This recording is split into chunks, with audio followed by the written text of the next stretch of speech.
The Silver Arrows are no longer playing defense, they have shifted into a clinical state of war.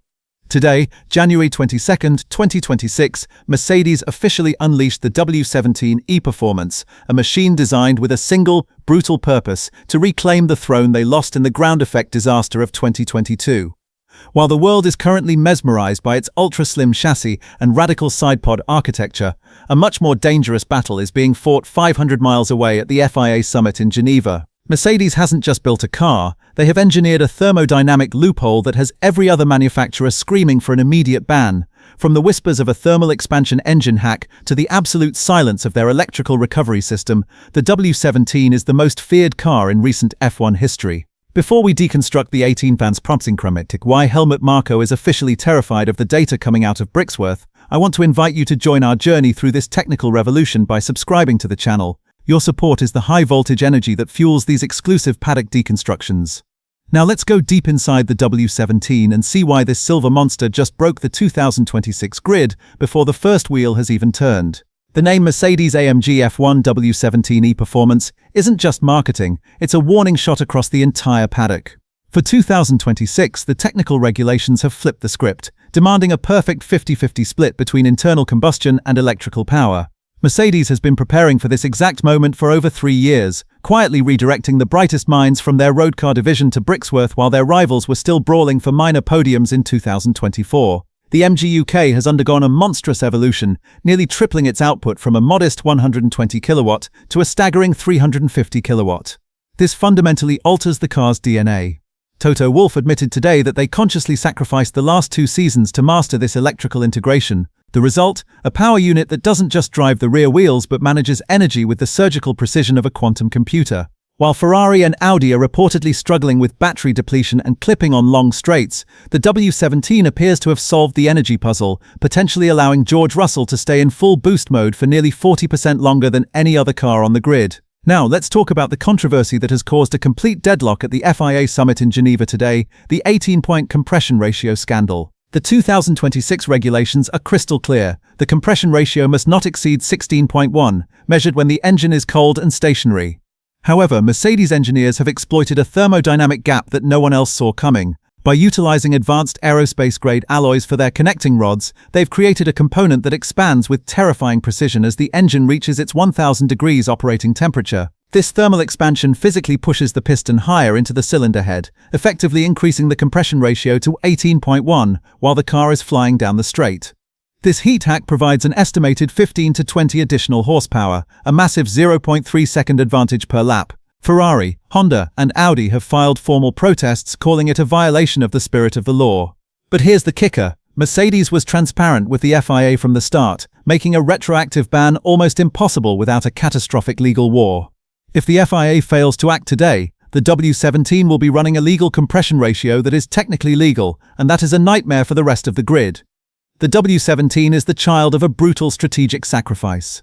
Toto Wolff is famous for saying the glass is always half empty, and that pessimism led to a radical decision in late 2023.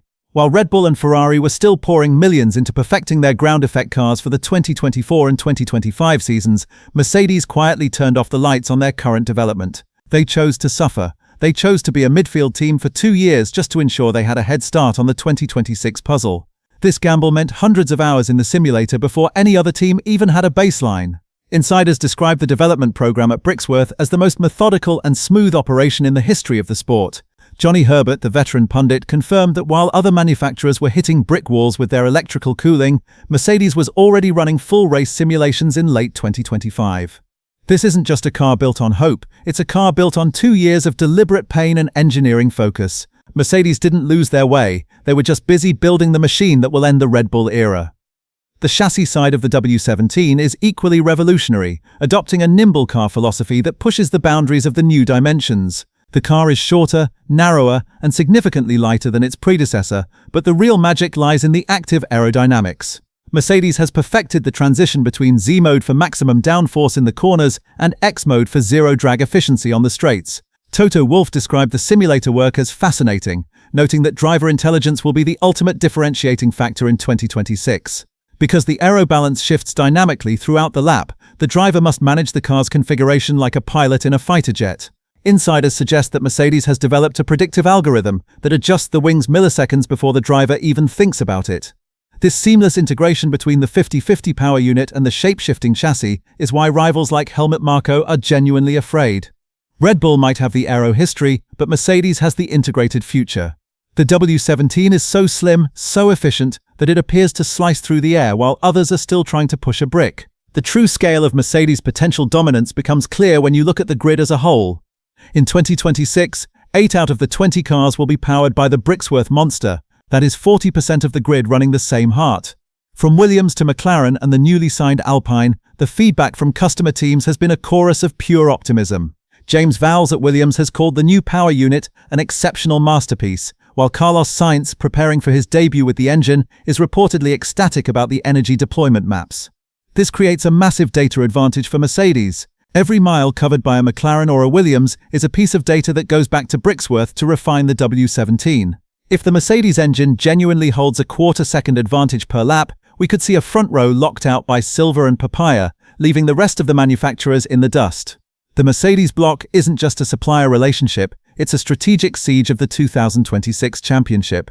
While the engine and aero are the weapons, the pilots are the elite soldiers chosen to wield them. George Russell is no longer the future of Mercedes, he is the undisputed leader who has waited 4 long years for this exact car. But all eyes are on the teenager sitting next to him, Kimi Antonelli. Mercedes has placed the most anticipated talent since Max Verstappen into the W17 for a reason. They believe the 2026 regulations require a new kind of cognitive processing speed. With active aero, battery management, and thermal monitoring, the W17 is a high-speed game of chess. Antonelli, raised in the digital simulator era, is perfectly suited for this e-performance philosophy. Raves from Brackley suggest that Antonelli's ability to manage energy deployment during qualifying laps is already rivaling the top veterans. This blend of Russell's technical experience and Antonelli's raw digital-era reflexes makes the Mercedes lineup a terrifying prospect. They aren't just driving, they are operating a 350-kilowatt computer at 200 miles per hour. Ultimately, the launch of the Mercedes-AMG F1 W17 e-Performance marks the end of the speculation and the beginning of a cold, calculated reality for the rest of the grid. By combining a thermodynamic loophole that redefines internal combustion with an electrical recovery system that sets the industry benchmark, the Silver Arrows have built more than a car, they've built a legacy. As we wait for the final ruling from the Geneva Summit and the first green light in Melbourne, the message from Toto Wolff is clear. The Kings are back, and they didn't come to play fair. What do you think? Will the FIA ban the thermal expansion trick today, or is Mercedes about to dominate another decade of Formula One? Let us know your theories in the comments below. If you want to stay ahead of every technical scandal and secret shakedown as we approach the 2026 revolution, make sure you hit that subscribe button and join our community. This is Formula Perspective, and the Silver Monster has just been unleashed. We'll see you at the first test.